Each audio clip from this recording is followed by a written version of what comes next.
In this video, I'm going to show you how to set up Blackboard as a place where students can submit work, essentially use it as a file management system, and I'm also going to show you how I use the G Suite tools to do something similar. So I'm going to go to my Sandbox course, which I've done very little to. The only thing I've done to this course is set it up so that the homepage is the entry point for students, and I created a video, which I'll link to in the description for this video, on how to do that. The point is, when a student enters the course, I'm entering student preview now, they will enter into what I've called homepage rather than to the announcements page. The homepage, or what I've called a homepage, is really just a content area, and a content area is essentially a place where you can put various kinds of content. If you go to the main menu here and click the plus, you can build a new content area and post various content areas. And here, so like quizzes is also a content area where I have posted quizzes. And then I've linked to that content area, what I've called a quizzes folder right here, and I've also linked to a particular quiz from the quizzes folder. So basically this is the home page. It's a content area. So in a content area, you can place an assignment. So under the assessments tab, you could set up a Blackboard test, a Blackboard survey, some other things. An assignment is essentially a place for students to post files or submit files. You could also have students submit files to a Turnitin assignment, but if you don't need any of the extra bells and whistles of Turnitin, the easiest thing to do is have students submit their files or whatever you're having them submit, paper, homework, whatever, using an assignment. So let's call it test assignment. You could add instructions. There's a whole content editor thing here. You could add files with instructions. Select a due date. You have to give it some sort of point value. There's a bunch of little tools you can look at here. I'm going to skip all of this and just make an assignment. Okay, now it's at the bottom. You can drag and drop it around. You can move it around with this little tool. Okay, so here's the assignment we just created. Now let's look at what it's like for a student to submit a file to this assignment. Okay, so now I'm in the student view.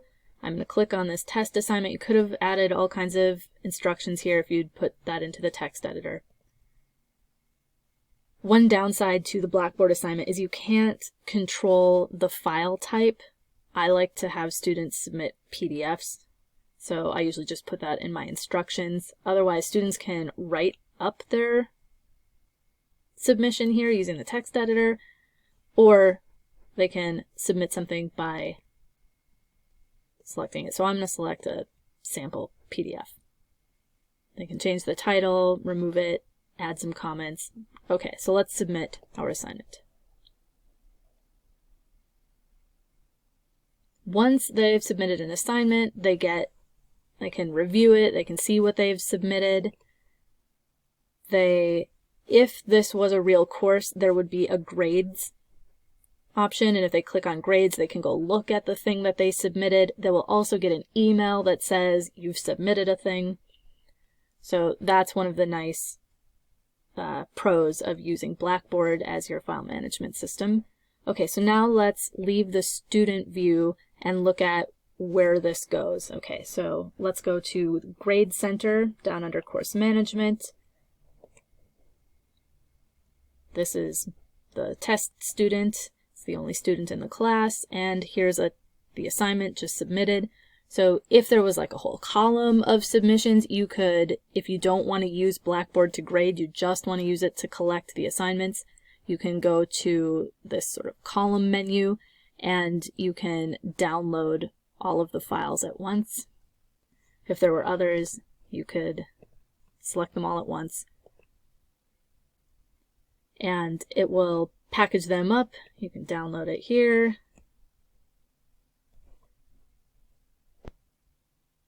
And then export it into whatever you use to grade things, an iPad or whatever.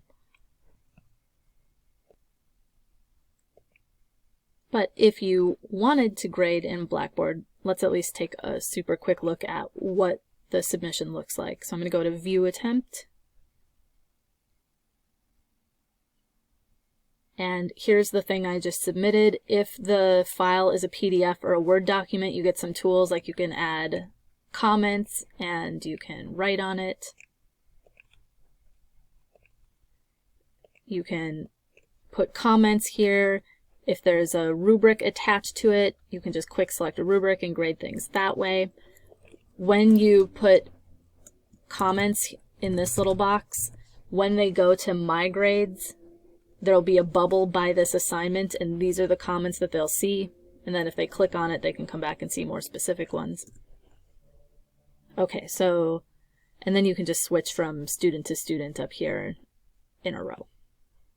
Okay, so that's Blackboard. That's the simplest way to have students upload files into Blackboard, is by creating an assignment, and then they're all stored in the Grade Center. You can download them as a batch. You can grade them here. Students can go back and see what they've submitted. They can see whether or not it's been graded. They get an email update about it. Okay. Another way you can have students submit their work is using the G Suite of tools. And that's something that I do. I do use Blackboard, but there are some kinds of assignments that are just easier to grade elsewhere, and having it uploaded through Blackboard is just an extra step. So I'll show you an actual assignment that I use and how I have students submit it, just as an example. Okay, so I'm in Google Drive. I've created an assignment that's a Google Doc, and it's basically a reading guide for the apology. At the top of the doc, I link to the text they're reading, and then I link to where to submit this thing when you're done.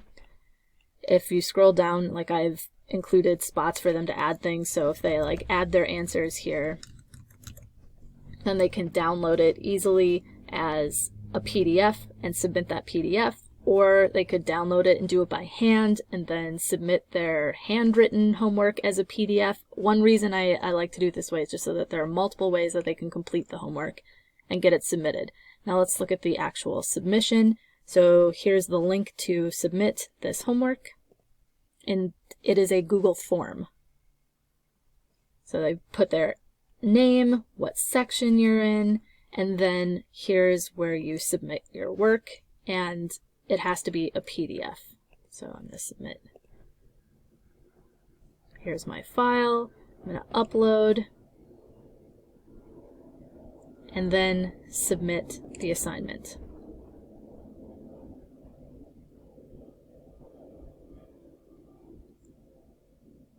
And I do get a verification that it's been submitted, but I can't go back and look what I've submitted. I won't get any kind of alert when it's been graded or a score has been entered or anything like that. It's just a way to give you the file on a par with emailing it to you or something. You can see that it's been done. Now let's look at where this went. Okay, so I created, here's the Homework 16 Google form. This is what we just submitted our assignment to, and the minute you create a Google form that has a file submission question, it automatically creates a folder. So here's a folder for file responses associated with this form. And because there were two different questions with file responses, because I wanted to separate it by course section, it automatically creates two folders, a folder for each question. And so if I click on this one, I can see all of my students who have submitted homework here. I'll take a look at the one I just submitted. And the nice thing is you can flip back and forth through different students easily and quick scroll through and see their homework. Okay, last but not least, let's take a look at the how to create a Google form to submit files. So here's this form. How I created this form was I go to the Google suite of tools here, Docs, Sheets, whatever. Google Forms. And then, in addition to creating a place to put their name, which is a short answer question, and a multiple choice, which section are you in, the important one is a file upload question.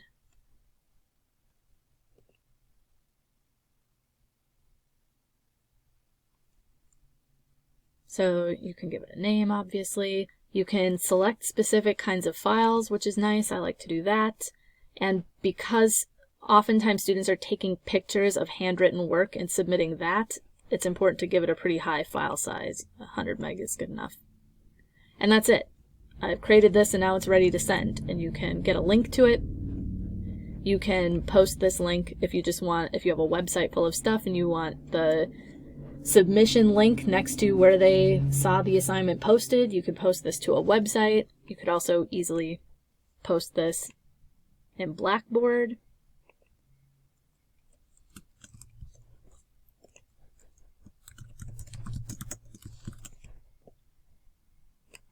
You could give much better instruction than this, but just showing that you could easily put a link to submit things in a Google Drive folder in Blackboard and have that easily available. So I use both. When it doesn't seem important to me that students can, like this is just a reading guide homework, it's not a super important assignment or paper that there's not a lot that can go wrong with submitting, so it's just all in one folder, and then I update a column of grades in the Grade Center in Blackboard later, whereas other more important assignments, especially papers, I have them submit those directly to Blackboard. You can use both together, or I think it's totally feasible to get away with using just Google and not using Blackboard at all, but Blackboard does have the option of verifying that things have been submitted and students can go back and see the thing they submitted.